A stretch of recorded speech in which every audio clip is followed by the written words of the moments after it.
সকল দর্শক বন্ধুদেরকে অনেক অনেক স্বাগত জানিয়ে শুরু করছি আজকে এনবিপি রানি অ্যান্ড আয়ুর্বেদা রিসার্চ সেন্টারের অনুষ্ঠান। আমরা এমন একটা সময়ের মধ্যে দিয়ে যাচ্ছি যেখানে কিন্তু প্রত্যেকটা মুহূর্তেই আমাদের মধ্যে একটা ভীষণভাবে খাওয়া দাওয়া লেগেই রয়েছে, কারণ আমরা ইতিমধ্যেই কিন্তু ফেস্টিভ মুডে প্রায় ইন করে গেছি।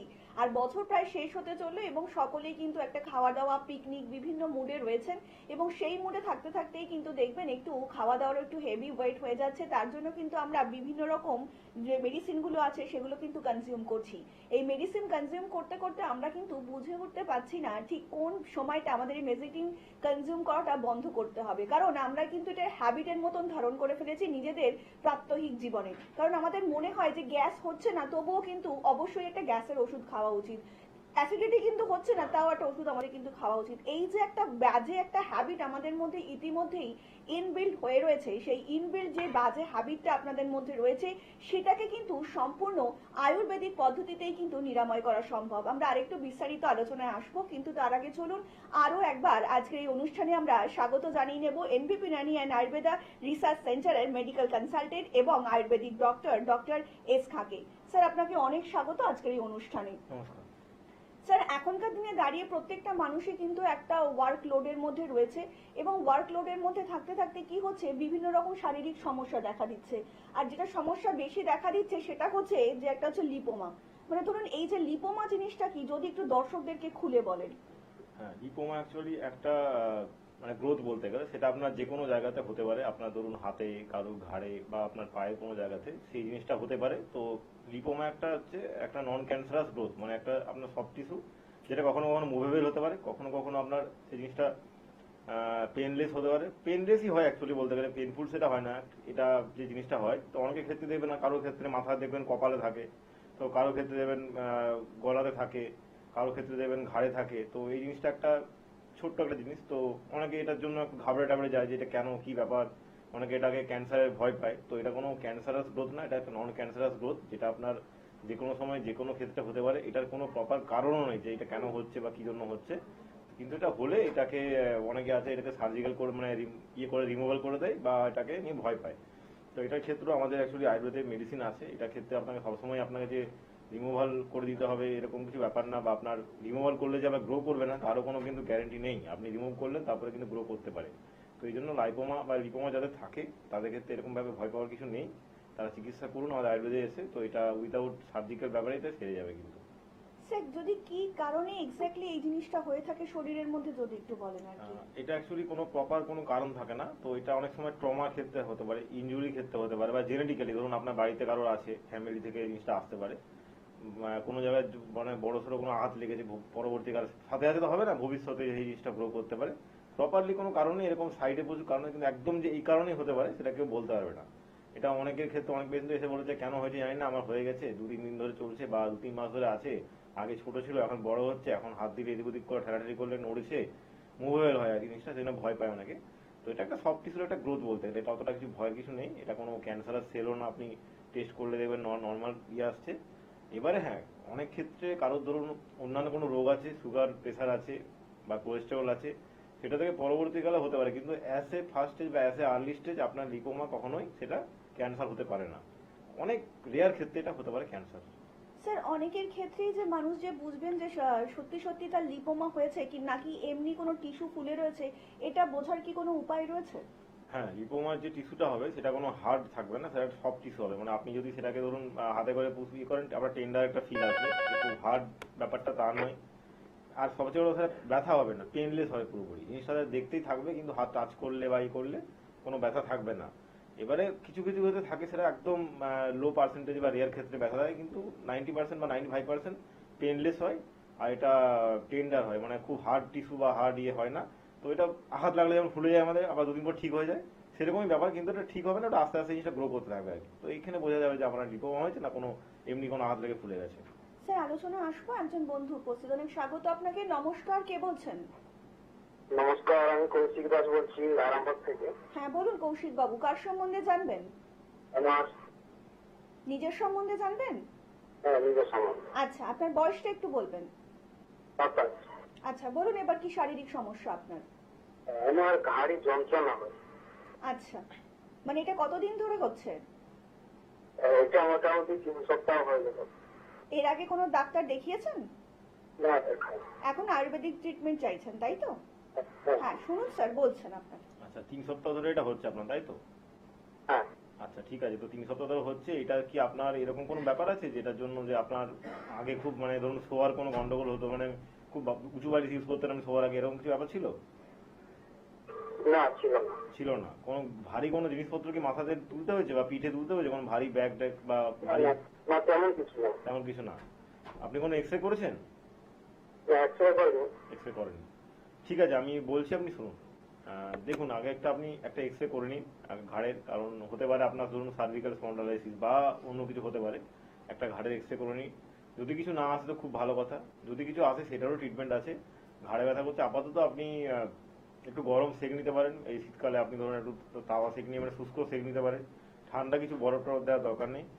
আর বালিশ যদি খুব উঁচু ইউজ করো, বালিশটাকে একদম পাতলা বালিশ ইউজ করুন, যাতে আপনার মাথাটা খুব বেশি উঁচুতে না থাকে। স্লিপিং পশ্চারটা নিয়ে ঠিক করুন, মানে হেলান দিয়ে বসা বা ধরুন অনেক সময় হয় না আমরা ঘাড়টাকে বেশি এড়িয়ে বসে থাকি, সেই জিনিসটা করবেন না। মাথাটাকে মানে মাথা তো ভারী একটা জিনিস, তো মাথাটাকে আমরা যদি এদিক ওদিক করে নিজেদের ঘাড়ে একটু ইয়ে করি বা খুব ভারী জিনিস মানে ভারী ব্যাগ হোক বা ভারী কিছু হোক বয়ে নিয়ে যাই, তো এটা আস্তে আস্তে ব্যথাটা বাড়তে পারে। তো একটু এগুলোকে অ্যাভয়েড করুন। আর একটা এক্সরে করে দেখে নিন কি হয়ে আছে। কিছু হয়ে থাকলে আপনি রিপোর্টটা করে আসুন, আমরা চিকিৎসা করে দেবো। স্যার, এটা নিয়ে আমরা আলোচনা করছিলাম লিপোমা, মানে এটার কি হওয়ার কোনো নির্দিষ্ট বয়স রয়েছে? না, নির্দিষ্ট কোনো বয়সও নেই, এটা যে কোনো বয়সে হতে পারে। তো মূলত বাচ্চাদের এটা হয় না। একটা ধরুন 15-16 বছর বা 18 বছর পরে এই জিনিসটা আসতে পারে। আর বয়সের কোনো ইয়ে নেই, মানে আপনি অনেক বড় বেশি বয়সে এটা হতে পারে। তো এটা জাস্ট মেডিসিনেই কমে যাবে, এটা কোনো ব্যাপার নেই। কারণ আপনি যদি সার্জিক্যাল ব্যাপারে যান তো পরবর্তীকালে আপনার কিন্তু আবার এটা গ্রো করতে পারে, কারণ এটা কোনো গ্রো করারও প্রপার কোনো কারণ নেই। একটা হতে পারে ইনজুরি হয়েছে, ইনজুরি হওয়ার জন্য হলো আলাদা ব্যাপার, কিন্তু আপনার তারপরে যে ওই জিনিসটা গ্রো করবে না তার কোনো গ্যারান্টি নেই। কারণ এটা একটা টিস্যু গ্রোথ। আমাদের অনেক সময় যেমন আগেকার দিনে ফোড়া হতো, সেরকম একটা ফোড়ার মধ্যে টিস্যু গ্রোথ হয়। ওটা জিনিসটাকে ফোড়া তো ফাটিয়ে টাটিয়ে দেওয়া যায়, কিন্তু এটা ফাটানো কিছু করার দরকার নেই। জাস্ট একটা মেডিসিন খাবেন, আস্তে আস্তে আস্তে ওর বডির সাথে মিশে যাবে জিনিসটা। স্যার, ঠিক কোন মেডিকেল পজিশনে গিয়ে এর চিকিৎসাটা করা দরকার আছে? এটা আমরা একটু আরেকটু বিস্তারিত আলোচনা আসবো, কিন্তু তার আগে একজন বন্ধু চলে এসেছেন। অনেক স্বাগত আপনাকে। নমস্কার, কে বলছেন? নমস্কার, আমি খড়গপুর থেকে শঙ্কর দেব বলছি। হ্যাঁ বলুন, কার সম্বন্ধে জানবেন? আমার সম্বন্ধে জানবো। আচ্ছা, আপনার বয়সটা একটু বলবেন? আমার 32 বয়স। হ্যাঁ, এবার বলুন কি শারীরিক সমস্যা আপনার? শারীরিক সমস্যা বলতে ডাক্তারবাবু একটু পরিশ্রম হয় আমার, তো সন্ধ্যের পরে পরে এক সাইডে মাথাটা যন্ত্রণা হয়।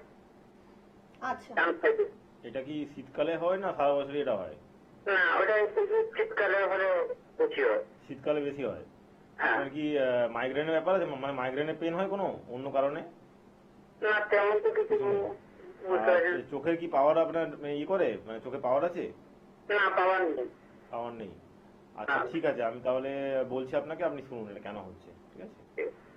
দেখুন, অনেক সময় অনেক ক্ষেত্রে কি হয় বলুন তো, অনেক ক্ষেত্রে আমাদের ধরুন আপনার খুব কাজ করছেন আপনি, তারপরে শীতকালে হচ্ছে বলছেন, শীতকালে তো ঠান্ডা লেগেও হতে পারে। আপনার মাথা যদি একটা কথা হচ্ছে, তো এটা যদি প্রপার বলছেন শীতকালে হচ্ছে একটা সিজনাল এর জন্য, তো এটা আপনার কিন্তু এটা হতে পারে যে আপনার ধরুন মানে ঠান্ডার জন্য হচ্ছে। তাছাড়া যদি আপনার মাথাটা চারিদিকটা ব্যথা করতো, মানে খুব বেশি পিকিং পেন হতো, রোদে বেরোলে হতো বা আপনার সকালে উঠলে হতো, এটা মাইগ্রেনের পেন হতো। তো এটা আপাতত ঠান্ডার জন্য হয়েছে হয়তো। আপনি একটু জাস্ট ঠান্ডা থেকে নিজেকে সাইডে রাখুন, মানে ধরুন একটু টুপি আমরা ইউজ করুন। আর এমনি জাস্ট নর্মালি সকালে উঠে যে ঠান্ডার জন্য যেমন আমরা বলি না তুলসী পাতা খেতে, একটু বলতে করুন, দেখুন আস্তে আস্তে ঠিক হয়ে যাবে। এটা কোনো ভয়ের কোনো কারণ নেই। স্যার, যে আমরা আলোচনাতে ছিলাম আর কি, কোন মেডিকেল কন্ডিশনে ঠিক চিকিৎসকের পরামর্শ নেওয়া উচিত যদি লিপোমা কাউর হয়ে থাকে?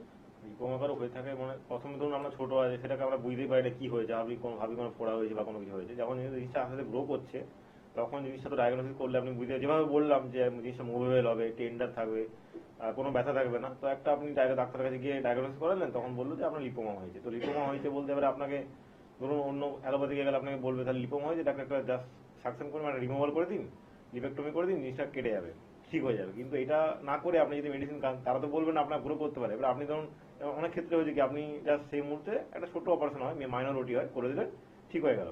আবার দেখবেন 5-10 বছর পর হয়তো আপনার জিনিসটা আবার গ্রো করছে, ওইখানে না অন্য কোথাও গ্রো করছে।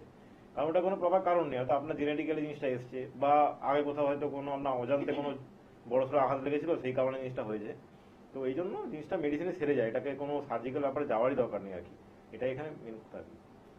আপনার যে কোনো রকম শারীরিক সমস্যার জন্যই কিন্তু আপনারা অবিলম্বে যোগাযোগ করতেই পারেন এনবিপি ইউনানি অ্যান্ড আয়ুর্বেদা রিসার্চ সেন্টারের। আপনার যে কোনো রকমের সমস্যা কিংবা যে কোনো রকমের জানার ইচ্ছা থাকলে কোন ডাক্তারবাবু কখন বসছেন, কিভাবে বসছেন এবং কখন আসবেন, এই প্রত্যেকটা সংখ্যায় কিন্তু আপনাদের বিশ্লেষণ করে যিনি বলে দিতে পারেন, তার জন্য কিন্তু আপনাদেরকে ফোন করতে হবে হেল্পলাইন নাম্বারে, এবং তার জন্য কিন্তু আপনাদের অবশ্যই ডায়াল করতে হবে 9830235527 অথবা 37 নাম্বারে। আপনারা যে কোনো পরামর্শের জন্য কিন্তু অবিলম্বে যোগাযোগ করতেই পারেন।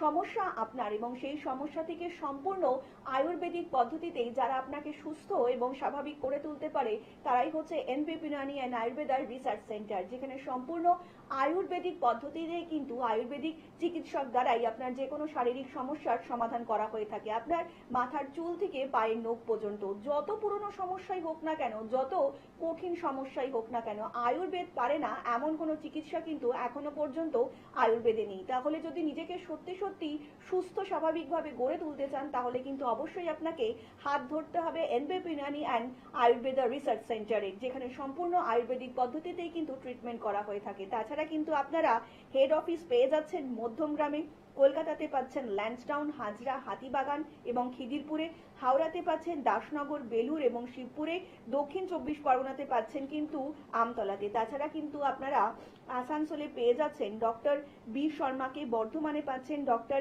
এন ভট্টাচার্যকে, মালদাতে পাচ্ছেন ডক্টর এস ঘোষালকে, বাঁকুড়াতে পাচ্ছেন ডক্টর এ হালদারকে, বোলপুরবাসীরা কিন্তু আবারও পেয়ে যাচ্ছেন ডক্টর বি শর্মাকে, দুর্গাপুরে পাচ্ছেন ডক্টর এন ভট্টাচার্যকে, কোচবিহারে পাচ্ছেন ডক্টর এস ঘোষালকে, পুরুলিয়াতে পাচ্ছেন ডক্টর এ হালদারকে, কাকদ্বীপবাসীরা কিন্তু পেয়ে যাচ্ছেন ডক্টর এস খাকে, ঝাড়গ্রামবাসীরা পাচ্ছেন ডক্টর এ হালদারকে, মেচেদাবাসীরা পাচ্ছেন ডক্টর এন ভট্টাচার্যকে, শিলচরবাসীরা পাচ্ছেন আবারও ডক্টর বি শর্মাকে, খড়গপুরবাসীরা পাচ্ছেন ডক্টর এন ভট্টাচার্যকে, শিলিগুড়িবাসীরা পাচ্ছেন ডক্টর এস ঘোষালকে, বহরমপুরবাসীরা পাচ্ছেন ডক্টর এ হালদারকে, গৌহাটিবাসীরা কিন্তু আবারও পেয়ে যাচ্ছেন ডক্টর বি শর্মাকে, কৃষ্ণনগরবাসীরা পাচ্ছেন ডক্টর এ হালদারকে, হলদিয়াবাসীরা পাচ্ছেন ডক্টর এ হালদারকে এবং হেরিয়াবাসীরাও কিন্তু পেয়ে যাচ্ছেন ডক্টর এ হালদারকে, বনগাঁবাসীরা পাচ্ছেন ডক্টর এন ভট্টাচার্যকে, ক্যানিংবাসীরা পাচ্ছেন ডক্টর আর দেকে, রায়গঞ্জবাসীরা কিন্তু আবারও পেয়ে যাচ্ছেন ডক্টর এস ঘোষালকে, আগরতলাবাসীরা কিন্তু পাচ্ছেন ডক্টর এন ভট্টাচার্যকে,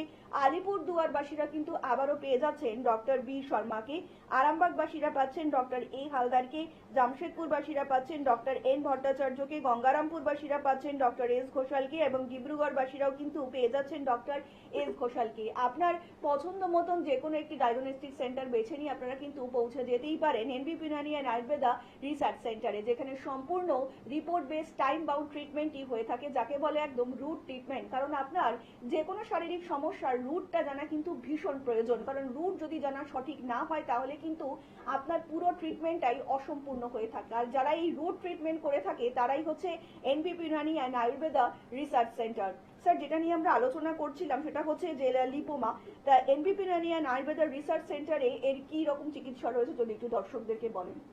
মূলত আমরা তো এটাকে সার্জিক্যাল ব্যাপারে যেটা বারণই করি যে আপনি রিমুভ করে নেন জিনিসটা, তো আমরা এটাকে মেডিসিনের মাধ্যমেই চিকিৎসা করে থাকি। মেডিসিন কিছু জাস্ট বেসিক কিছু মেডিসিন থাকে, সেই মেডিসিনের মাধ্যমে চিকিৎসা করলে আস্তে আস্তে উইদিন 1-2 মান্থের মধ্যে দেখবেন আপনার লিপোমা গ্রোথটা কিন্তু কমে যাবে আর শরীরের সাথে এটা আস্তে আস্তে মিশে যাবে। এটা এরকম না যে আপনার কোনো জিনিস কাটা হয়ে পড়ে যাবে বা আপনার কিছু কোনো স্পট হয়ে যাবে, সেরকম কিছু না, আস্তে আস্তে বডির সাথে মিশে যাবে। এবার আপনি যদি তাড়াতাড়ি আসেন তাহলে তাড়াতাড়ি মিশে যাবে, আপনি যদি অনেক দেরি করে আসেন তাহলে আস্তে আস্তে জিনিসটা সময় লাগবে আর কি। স্যার, অনেকের ক্ষেত্রেই দেখা গিয়েছে, আমরা আলোচনায় আবারও আসবো। অনেক স্বাগত আপনাকে। নমস্কার, কে বলছেন? নমস্কার, আমি নিউজের থেকে আসছি। হ্যাঁ বলুন, কি সমস্যা আপনার? বলছি আমার এখনকার প্রচন্ড ঘাড়ে ব্যথা এবং ঘাটটা আগের থেকে যাচ্ছে, সেটা কিছু থেকে না এই প্রবলেমটা করছে। আচ্ছা, মানে লেখাপড়ার কম্পিউটার রিলেটেড কাজ করতে গেলে একটু আরো বেশি হচ্ছে। মানে আপনি এখন চাইছেন কি আয়ুর্বেদিক পদ্ধতিতে ট্রিটমেন্ট করাবেন? হ্যাঁ হ্যাঁ, আরেকবার বলবেন? বলছি আপনি এখন চাইছেন আয়ুর্বেদিক পদ্ধতিতেই আপনার এই ট্রিটমেন্টটা করাতে, তাই তো? একদম। অনুষ্ঠান দেখছেন? হ্যাঁ, অনুষ্ঠান পঞ্চকর্ম পদ্ধতিটাও শুনলাম আমি। আচ্ছা, অনেক ধন্যবাদ। শুনতে থাকুন, স্যার বলছেন। আপনার যে ঘাড়ে ব্যথা করছে কতদিন ধরে করছে সেটা? এই বিগত 3 থেকে 4 মাস ধরে। 3 থেকে 4 মাস ধরে। আচ্ছা, আপনি কি এরকম কোনো হিস্ট্রি আছে আপনার যে আপনি ধরুন অনেকক্ষণ ধরে কম্পিউটারে বা ইয়েতে কাজ করছেন? সেটা করি মাঝে মাঝে, প্রায় 4-5 ঘন্টা হয়ে যায়। আচ্ছা আচ্ছা, ঠিক আছে, আমি বলছি আপনি শুনুন। দেখুন দিদি, অ্যাকচুয়ালি এটা বললেন আপনি যে আপনি কিছু কখনো কখনো আপনি কম্পিউটারের স্ক্রিনের সাথে কাজ করেন বসে, তো অনেক সময় হয় না আমরা ধরুন একটা পস্টারে বসে আছি, তো অনেক সময় আমরা একটু হেলান দিয়ে বসি, ঘাড়ে একটু ঠেস দিয়ে বসি, বা কোনো ভারী ধরুন ব্যাগ নিয়ে যাচ্ছে অনেকক্ষণ দীর্ঘক্ষণ, পিঠে কোনো ভারী ব্যাগ নিয়ে রেখেছি আমরা, এই থেকে আপনাদের ঘাড়ে ব্যথা হতে পারে। তো আগে আপনি কাজ করুন, আপনি ঘাড়ের একটা এক্স রে করুন। আমাদের তো নিউ ব্যারাকপুরের সামনে মধ্যমগ্রামে চেম্বার আছে, ঘাড়ের এক্স রে করে দেখুন কোনো কিছু সেখানে হয়েছে কিনা, করে সেই রিপোর্টটা নিয়ে আসুন। যদি কিছু হয়ে থাকে সেটাকে আমরা মেডিসিনে কমিয়ে দেবো, আর যদি লাগে তো আপনার সেই ব্যাপারটাতে আমরা পঞ্চকর্মা থেরাপিতেও জিনিসটাকে তাড়াতাড়ি রিকভারি করে দেবো। আপাতত আপনি খুব বেশি উঁচু বালিশ নিয়ে শোবেন না, জাস্ট পাতলা কোনো বালিশ নিয়ে শোবেন। আর আপনি ঘাড়টা বেশি ঘাড়ে হেলান দিয়ে বলুন, বা ধরুন মোবাইল ঘাটছেন বেশি ঘাড় নিচু করে, সেটা করবেন না। একটু দেখে শুনে করুন, যাতে প্রপার পশ্চারে বসলে আপনাদের ঘাড় যাতে না কোনো রকম ভাবে হেলে থাকে বা কোনো থাকে, তাহলে আস্তে আস্তে ব্যথাটা কম থাকবে আর কি। স্যার, যেটা নিয়ে আমরা আলোচনা করছিলাম আর কি, যে অনেক ক্ষেত্রে দেখা যাচ্ছে যে অনেক পুরনো লিপোমা হয়ে রয়েছে, কোনো মতেই সারছে না, সেক্ষেত্রে আয়ুর্বেদিক পদ্ধতিতে আপনাদের কাছে কি চিকিৎসা রয়েছে?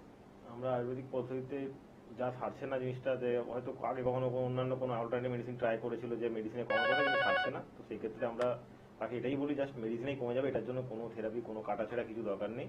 আপনি মেডিসিনটা খাবেন, কোনো প্রপার নেই, তাহলে আস্তে আস্তে কমে যাবে। হ্যাঁ, আমরা আবার আলোচনায় আসবো। একজন বন্ধু উপস্থিত, অনেক স্বাগত আপনাকে। নমস্কার, কে বলছেন? হ্যালো। মালদা থেকে বলছি। হ্যাঁ বলুন, কে বলছেন? আমি মালদা থেকে বলছি। হ্যাঁ বলুন, আমি শুনতে পাচ্ছি। আপনার নামটা বলবেন, কে বলছেন?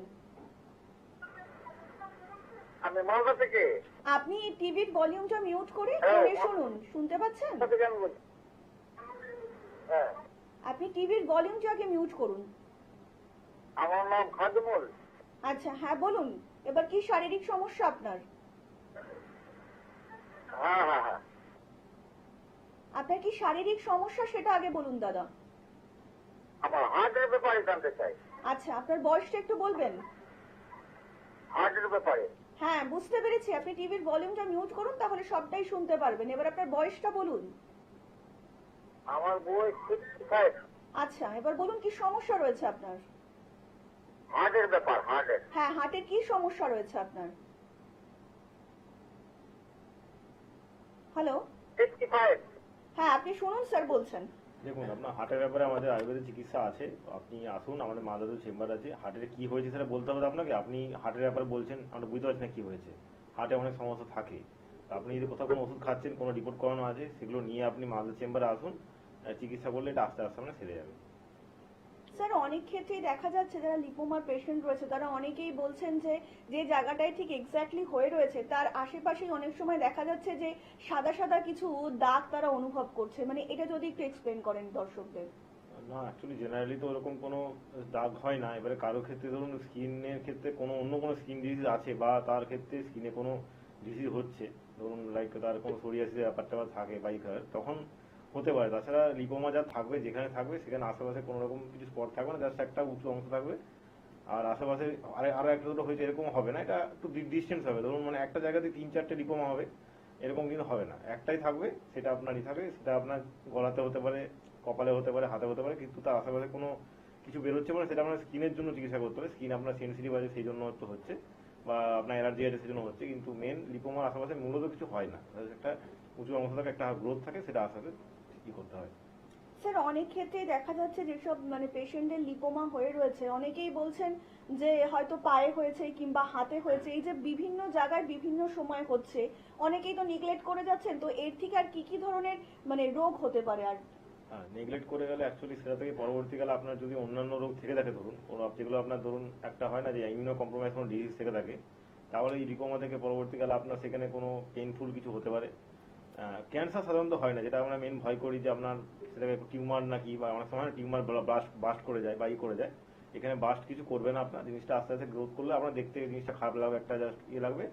আর হয়তো আপনি ফেলে রাখছেন, আমরা দীর্ঘদিন পরে সেটা পেনলেস থেকে পেনও হতে পারে, কিন্তু এটা বাস্ট হয় না। টিউমার যেমন বাস্ট করে, এটা বাস্ট করার কোনো ব্যাপার নেই, এটা জাস্ট এরকম থাকবে।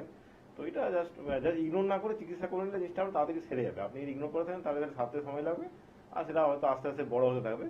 কিন্তু আপনার যদি কোনো ফ্যামিলি হিস্ট্রিতে কোনো ক্যান্সার থেকে না থাকে, তাহলে আপনার এখান থেকে ক্যান্সার হওয়ার কোনো ভয় নেই, কোনো চান্সই নেই। স্যার, আলোচনায় আসবো। একজন বন্ধু উপস্থিত, অনেক স্বাগত আপনাকে। নমস্কার, কে বলছেন? হ্যালো। হ্যালো, হ্যাঁ, স্বাগত আপনাকে অনুষ্ঠানে। বলুন কে বলছেন? নমস্কার। নমস্কার, বলুন কে বলছেন? আমি সৌমেন হালদার বলছিলাম। হ্যাঁ বলুন সৌমেন বাবু, কার সম্বন্ধে জানবেন? আমি নিজের সম্পর্কে জানবো। আচ্ছা, আপনার বয়সটা বলবেন এবং কোথা থেকে বলছেন বলবেন। আমি বলছি ডায়মন্ড হারবার থেকে 29। আচ্ছা, হ্যাঁ বলুন এবার কি শারীরিক সমস্যা? সমস্যা বলতে আমার দেখতে পাচ্ছি মানে হাতের যে চামড়া এগুলো আছে না, ওখানে ছোট ছোট ফোলা ভাব, কিন্তু ওখানে ব্যথা নেই। আচ্ছা, আপনি শুনুন স্যার বলছেন।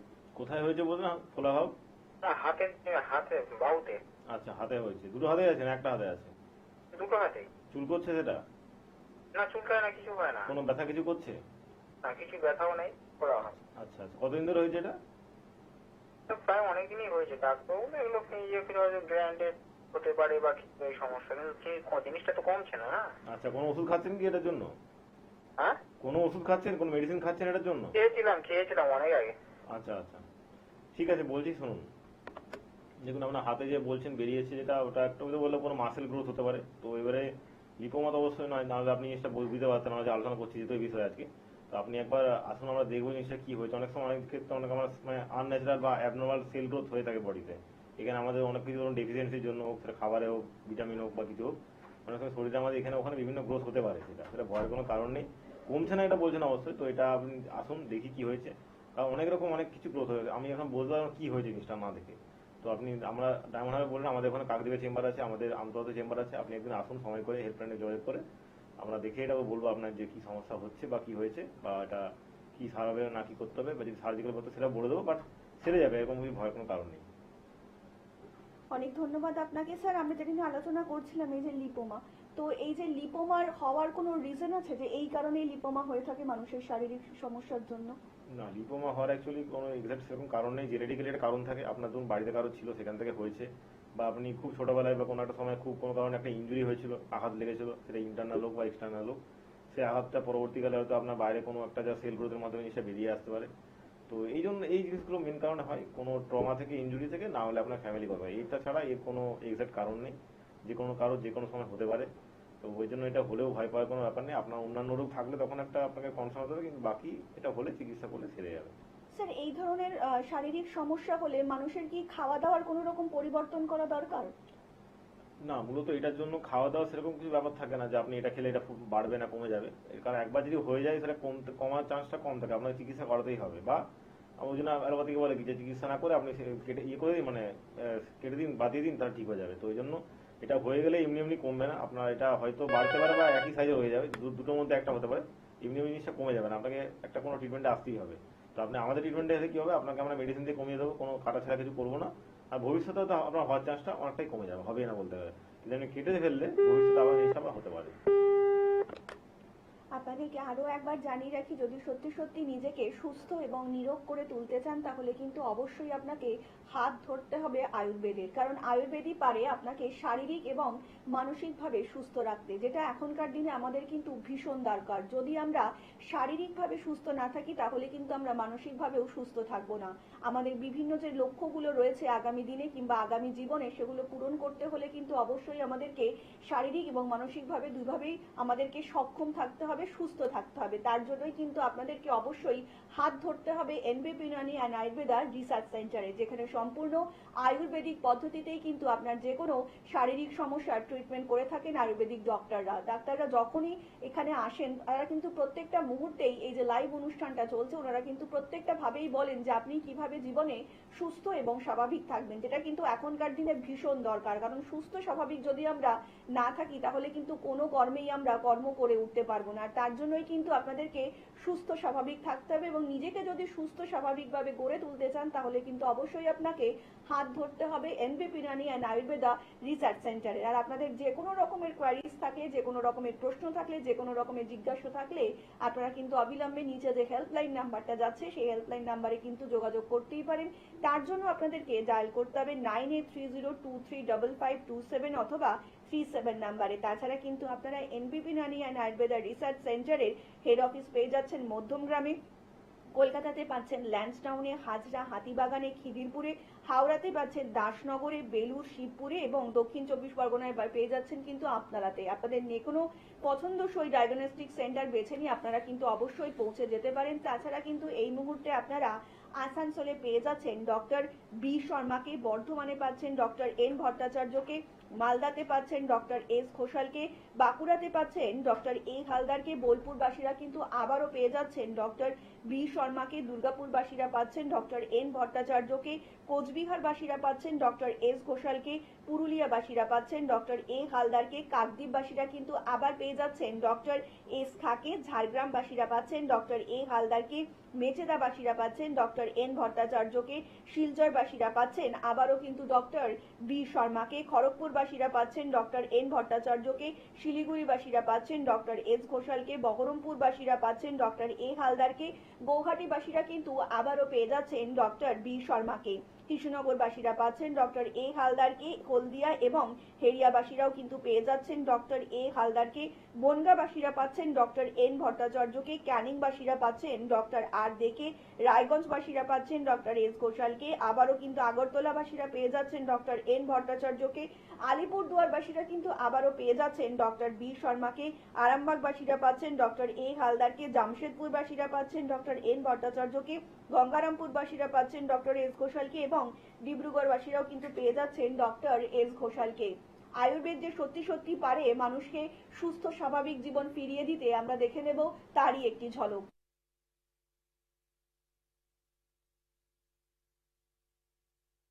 দাদা, আপনার নামটা শুনবো আর কোথায়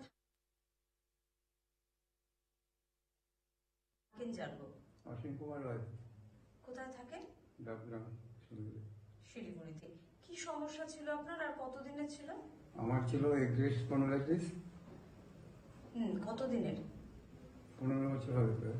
মানে 15 থেকে 20 বছর ধরে আপনি স্পন্ডিলোলিস্থেসিস সমস্যায় ভুগছিলেন। এই সমস্যার তো সমাধান সেভাবে কোনটাও নেই। আপনি অন্য কোনো প্যাথিতে দেখিয়েছিলেন? অনেক ডাক্তার দেখিয়েছি, মেডিকেলে করেছি, ট্র্যাকশন চলছে, অনেক কিছু চলছে আমার। আর আমি যতটা জানি আপনি আমাদের এনবিপির শিলিগুড়ি চেম্বারে মাত্র বোধহয় 1.5 মাস ট্রিটমেন্ট করছেন। 1.5 মাস ট্রিটমেন্ট করে কেমন আছেন? আগের থেকে তো একটু সুস্থ। আপনি আজকে নিজে হাঁটাচলা মানে হেঁটে আমাদের চেম্বারে এসেছেন, এটা আমাদের জন্য খুব সুখবর। তো আপনার ভালো লাগছেন তো? নিজে ভালো লাগছে, আরো ভালো হতে চাই আমি। আরো ভালো হবেন দাদা, এই কামনা আমাদেরও। আর যারা আপনার কথা শুনছেন তাদের জন্য কি মেসেজ থাকবে? তাহলে যেন দেখা এখানে সেন্ডিতে। অবশ্যই, অনেক ধন্যবাদ দাদা। নমস্কার দিদি, তোমার নামটা একটু বলো আর কোথায় সুজলা থাকো? দাস, মাটিগাড়া, শিমুলতলা থেকে। আচ্ছা, কি সমস্যা নিয়ে তুমি এনবিপি তে এসেছিলে? হঠাৎ হলো ডান সাইডে আমার বুকে লাগছিল আঘাত, একটু অন্য ডাক্তারে মানে শিলিগুড়ির অন্য ডাক্তারে বলেছিল যে একটু খারাপ বলেছিল। হ্যাঁ, মিস্টারে আমার এই মানে রূপটা ধরা পড়েছিল। এখানে এসে আমি ভালো হয়েছি। আচ্ছা, আমি রিপোর্টে যেটা দেখলাম যে তোমার আগে কিন্তু ব্রেস্ট ক্যান্সার ধরা হ্যাঁ, পড়েছিল, ছিল। তো 1.5 মাস আমাদের মেডিসিন তুমি খাচ্ছ এবং এখন রিপোর্ট খুব ভালো। ভালো। আমি তোমার রিপোর্ট দেখলাম, তো তুমি কতটা খুশি? আমি খুব খুশি। আচ্ছা, আর যারা তোমার কথা শুনছে তাদের জন্য কি বলবে? তাদের জন্য তো ভালো বলতেই হবে আমার। মানে তারা আসুক এনবিপি তে, এটা তুমি হ্যাঁ, চাইছো তো? ওটা তো বলবোই আমি। বেশ, খুব ভালো লাগলো তোমার সাথে কথা বলে। নমস্কার ম্যাডাম, আপনার নামটা বলবেন আর কোথা থেকে আসছেন বলবেন। এবার আমি মহন্ত, আমি কোথায়? সাম্বাসারি মানে শিলিগুড়িতে আছি, এখানকার বাসিন্দা। সাম্বাসারি মোড়ে আমার বাড়ি। কি সমস্যা ছিল আপনার? আমার স্কিন অ্যালার্জি কিরকম ধরনের সমস্যা ছিল? খুব খারাপ, এমনকি পচা, শরীর পচে গেছিল, মাথা শরীর পচে গেছিল। মাসে ঘৃণা করতো, ঘৃণা। সাপের ইয়ে গেলে আছে না, সাপের আলসা গেলে গেলে ওরকম হয়েছিল শরীরে, ওরকম হয়েছিল, ওরকম। বেশ, তার জন্য কোনো ট্রিটমেন্ট কি করছিলেন? বহুত বহুত কত ওষুধ খাসি, খাইয়া যদি আর একটু ভাবলে কমে আবার ভাসে, আবার একটু কমে ফির ভাসে। তারপরে এইখানে এই খবর পাইছি, হ্যাঁ। এই যে টিভিতে, তারপরে এই যে এইখানে তারপরে আপনি এনবিপি তে এলেন। হ্যাঁ, MBP তে তো এসে এনবিপি শিলিগুড়ি চেম্বারে এসে আপনার কেমন হ্যাঁ, লাগলো? ওই কলেজ মোড়ের থেকে চিকিৎসা করতেছি এখন, খুব ভালো। মানে 3 ভাগের 2 ভাগ গেছে আর 1 ভাগ আছে। আচ্ছা, তো এই কৃতিত্বটা আপনি অবশ্যই এনবিপি চিকিৎসকদের দিচ্ছেন। আচ্ছা, আর আপনি যে এতটা ভালো আছেন, যারা আপনার কথা শুনছে তাদের জন্য কি বলবেন? বলা ভালো, যারা যারা ইয়ে পারো না তারা তারা এখানে আসো, এই ডাক্তারের কাছে আসো, এলে ভালো হবে, তাই তো? ভালো হবে। অনেক ধন্যবাদ ম্যাডাম। নাম? আমার নাম মান্তু বিশ্বাস হালদার। আপনি কোথা থেকে বলছেন? আমি মঙ্গলগঞ্জ নীলকুঠি বিভূতিভূষণ অভয়ারণ্য ওই কাপাসাটি গ্রাম থেকে আচ্ছা, এসেছি। আপনি এনবিপিতে কোন চেম্বারে দেখাচ্ছেন? আমি বনগা চেম্বার থেকে ট্রিটমেন্ট করাচ্ছি। আচ্ছা, আপনি কি সমস্যা নিয়ে এসেছিলেন? আমার আর্থারাইটিস ছিল, ভীষণ হাই লেভেলের ছিল। তো এখন তো প্রথমে আমি চলতেই পারতাম না, মানে বিছানার চাদরটা যে টেনে গায়ে দেবো সেই ক্ষমতাটা আমার আঙুলের ছিল না, হাঁটতেও পারতাম না। খাবারটা যে হাতটা তুলে আমি মুখ পর্যন্ত আনবো সেই ক্ষমতাটাও আমার ছিল না। আচ্ছা, এনবিবিতে ট্রিটমেন্ট করে এখন আপনি কেমন আছেন? এখন তো হেঁটে চলে বেড়াচ্ছি। আমার আগের লাইফটা যেমন ছিল অনেকটা আমি সেই জায়গাটায় ফিরে এসেছি। তো এটা তো পাবো, আমি প্রথমে ভাবতেই পারি না, আমার কাছে অবিশ্বাস্য যেটাও সম্ভব না। আচ্ছা, আপনি যে এই সমস্যা থেকে উদ্ধার হয়েছেন, তো পরবর্তী পেশেন্টদের জন্য আপনি কি বলতে চান? পরবর্তী পেশেন্টদের জন্য আমি বলবো আপনারা অবশ্যই আসুন, এখানে ট্রিটমেন্ট করান এবং বিশ্বাসের সাথে চলুন। তাহলে আপনারা অবশ্যই রেস্কিউ হবে সব রোগ থেকে। আপনার নাম? নয়ন্ত বিশ্বাস হালদার। নমস্কার সকল দর্শক বন্ধুদেরকে অনেক অনেক স্বাগত জানিয়ে শুরু করছি এনবি পিরানি অ্যান্ড আয়ুর্বেদা রিসার্চ সেন্টারের অনুষ্ঠান। আর আমাদের সঙ্গে এই মুহূর্তে রয়েছেন এনবি পিরানি অ্যান্ড আয়ুর্বেদা রিসার্চ সেন্টারের মেডিকেল কনসালটেন্ট এবং আয়ুর্বেদিক ডক্টর এস খা স্যারকে অনেক অনেক স্বাগত এই অনুষ্ঠানে। স্যার, আজকের দিনে দাঁড়িয়ে প্রত্যেকটা মানুষই কিন্তু কাজের ক্ষেত্রে ভীষণ ব্যস্ত। অনেককেই হয়তো 10-12 ঘন্টা কাজ করতে হচ্ছে। তো সেই কাজের ক্ষেত্রে দেখা যাচ্ছে তারা বিভিন্ন রকম শারীরিক সমস্যার মধ্যে দিয়ে যাচ্ছেন এবং যেটা সব থেকে বেশি এখন দেখা যাচ্ছে সেটা হচ্ছে সাইট্রিকা। তো এই জিনিসটা কি অ্যাকচুয়ালি, যদি একটু দর্শকদেরকে একটু খুলে বলেন। সায়াটিকা হচ্ছে একটা আমাদের নার্ভের নাম। আমাদের লংগেস্ট অ্যান্ড থিকেস্ট নার্ভ হচ্ছে সায়াটিকা পুরো বডির মধ্যে, যেটা আমাদের লোয়ার স্পাইন থেকে শুরু করে আমাদের বাটাক্স অ্যান্ড লেগ পর্যন্ত জিনিসটা পুরো চলে যাচ্ছে, মানে পায়ের পাতা পর্যন্ত চলে যাচ্ছে। তো এই নার্ভটা আমাদের শরীরে পুরো লোয়ার পার্টটাকে মানে মেনটেন করতে সাহায্য। মেনটেন বলতে ধরুন আপনার নার্ভের যে সেন্সেশন বলুন, বা আপনার আপনাকে নিজের পাটা ঠিকঠাক করে ধরে রাখা, আপনার যে সেন্সেশন বা যে কোনো যে মানে আদান প্রদানের জন্য কাজে লাগে নার্ভ। একটা নার্ভের যে কাজ থাকে সেই মানে আপনার মানে অ্যাকশনের জন্য কাজে লাগে বা আপনার রেসপন্সের জন্য কাজে লাগে। তো এবারে আপনার সায়াটিকা একটা নার্ভের নাম। তো সায়াটিকা হয়েছে মানে কি হয়েছে, তখন আপনার যে লংগেস্ট বললাম নার্ভটা, আপনি ধরুন দীর্ঘদিন ধরে আপনার সেই নার্ভটার প্রতি কোনো একটা প্রেশার আসছে, আপনি অনেকক্ষণ ধরে দাঁড়িয়ে থেকে কাজ করেন বা অনেকক্ষণ ধরে পা ঝুলিয়ে বসে থাকেন, সেটা আপনার দীর্ঘদিন ধরে জিনিসটা চলছে, বা কিছু ফুড হ্যাবিটে গন্ডগোল হয়েছে, তখন আপনার এই যে সায়াটিকা নার্ভটা আছে আপনার ওয়ান সাইডে সেটা ব্যথা হবে আস্তে আস্তে। ওয়ান সাইড পেন বলতে আপনার ধরুন লেফট সাইডে জিনিসটা মূলত হয় আর কি। আমাকে বলবে তুমি এসে আমার যে পায়ে টান ধরছে, বাঁ দিকে পাটা আমার টান ধরছে। তো বাঁ দিকে পাটা টান ধরছে মানে ডান দিকে পায়ে কোনো সমস্যা নেই, আর টান ধরছে মানে এরকম কিন্তু না তার ব্যথা আছে বা তার কোনো হাড় হয়ে গেছে, যার ফলে পায়ে টান ধরছে, একটা চিনচিন ব্যথা করছে। এটা অনেকে কমপ্লেন থাকে। তো এই জিনিসটা আমরা বুঝে নিতে হবে যে একটা সাইড ব্যথা করছে মানে আপনার যেখানে হাঁটু ব্যথা করছে না, জাস্ট একটা পুরো পাটাই ব্যথা করছে, কোমর থেকে শুরু করে বা আপনার কোমরের উপর পা থেকে শুরু করে, তখন বুঝে নিতে আপনার সায়াটিকা হয়েছে। তো এটা আপনি এক্সরে টেক্সরে করলে আপনার ধরা পড়ে যাবে। এটা করলে এটা কিন্তু আমাদের আয়ুর্বেদে খুব ভালো ট্রিটমেন্ট আছে, আমরা এটা ট্রিটমেন্ট করে থাকি। আর ট্রিটমেন্ট করলে আস্তে আস্তে আমরা সায়াটিকা নার্ভের যে পেনটা হচ্ছিল, পেনটা আস্তে আস্তে আপনার ঠিক হয়ে যায়, রিলিফ হয়ে যায়। স্যার, আমরা আলোচনা আসবো। একজন বন্ধু উপস্থিত, স্বাগত আপনাকে। নমস্কার, কে বলছেন? নমস্কার, আমি আন্দুল থেকে সুদীপ বসু বলছি। হ্যাঁ বলুন, কার সম্বন্ধে জানবেন? আমি আমার সম্বন্ধে জানবো। আচ্ছা, আপনার বয়সটা একটু বলবেন। বয়স 25 বছর। হ্যাঁ বলুন, এবার কি শারীরিক সমস্যা আপনার? সমস্যা বলতে আমার সকালে উঠলে পায়ের পা বসে যেটা ফেললেই ব্যথা করে, আবার কিছুক্ষণ পর আবার ঠিক হয়ে যায়। এটা কিছুদিনের লক্ষ্য করছি, বা টিভি দেখতে দেখলাম যে প্রোগ্রাম চলছে ডাক্তারের, তাই আবার ফোন করে দেখলাম যে কি সমস্যা হতে পারে। আচ্ছা, আপনি এর আগে কি কোনো রকম চিকিৎসা নিয়েছেন? না, এটা আগে কোনো নিয়ে হয় না, দেখি ডাক্তারবাবু আগে। আচ্ছা আচ্ছা, আপনি শুনুন স্যার বলছেন। এটা আপনার কতদিন ধরে হচ্ছে? হ্যাঁ, এই মাস 3 কথা হলো। মানে যা সকালে ঘুম থেকে ওঠার সময় ব্যথা করছে, দিয়ে আস্তে আস্তে আবার ব্যথাটা কমে যাচ্ছে, তাই তো? হ্যাঁ। আচ্ছা, দুটো পাতে ব্যথা করছে না একটা পা ব্যথা করছে? একটা পায়ে। কোন পাটা ব্যথা করছে?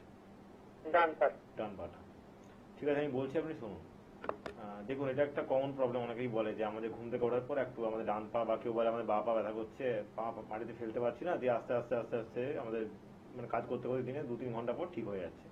তো এটা মূলত হয় আপনার একটা ইউরিক অ্যাসিডের প্রবলেমের জন্য, আপনার ধরুন বা আপনার নার্ভের কম্প্রেশনে হয়। সায়াটিকা একটা অ্যাকচুয়ালি নয়, সায়াটিকা কিন্তু আপনার সারাদিনই টান ধরে থাকবে, এরকম না যে সকালে হবে। তো এবার সকালে কেন এটা হয়, আপনি রাত্রে ঘুমোচ্ছেন যখন, আপনার সাথে আপনার ব্রেন যখন রেস্টে আছে, আপনার বডির সমস্ত পার্ট রেস্টে থাকে। তো এবারে ধরুন কোথাও বডি জয়েন্টে কোনো একটা অ্যাসিড জমে গেল বা কোনো ল্যাকটিক অ্যাসিড বলুন বা কোনো কিছু জমে যাচ্ছে। এটা আপনি সকালে ঘুম থেকে হঠাৎ করে আপনি যখন অ্যাক্টিভ হচ্ছেন না, তখন ব্রেন আপনার সেই ডাটাটাকে বা সেই সেন্সটাকে আপনার পায়ে পাঠানোর আগে মানে একটা টাইম লাগে আর কি। তো যে কোনো আমরা একটা ডিভাইস যেমন রিস্টার্ট করি, যেমন কি হয় আমাদের এইসব টাইম লাগে 5 সেকেন্ড, 10 সেকেন্ড, 15 সেকেন্ডও টাইম লাগে। কিন্তু আপনি যদি সাথে সাথে ঘুম থেকে উঠেই আপনি মানে খুব জোরে হাঁটাচলা বা দৌড়াদৌড়ি করেন বা আপনি হঠাৎ করে মাটিতে পা ফেলতে যান, তখন ব্যথাটা আপনার চাকার দিয়ে ওঠে। তো এই জিনিসটা হচ্ছে মূলত আপনার ওই ইউরিক অ্যাসিডের কারণে হয়। এটা ইউরিক অ্যাসিড অনেক সময় আমাদের বেড়ে যায়। ধরুন আমাদের নর্মাল থাকে ইউরিক 6 এর মধ্যে, আপনার সেখানে 7 চলে এসছে বা 6.5 বা 5.5ও আছে, সেটা বলতে গেলে বড় লাইনে আছে। তো ইউরিক অ্যাসিডের জন্য অ্যাকচুয়ালি এই জিনিসটা হয়। আপনি একটা ব্লাড টেস্ট করুন ইউরিক অ্যাসিডের, যদি নর্মাল থাকে তো কোনো অসুবিধা নেই। আর আপনি ঘুম থেকে ওঠার সময় একটু আস্তে আস্তে উঠুন। আস্তে আস্তে বলতে কি, আপনি ঘুম থেকে উঠে বিছানাতে বসবেন, তার 5-10 মিনিট পর বিছানা থেকে নামবেন। এরকম না সকালবেলা উঠে সাথে সাথে আপনি নেমে হাঁটতে আরম্ভ করলেন, তাহলে আপনার ব্যথাটা কিন্তু বেশি হবে।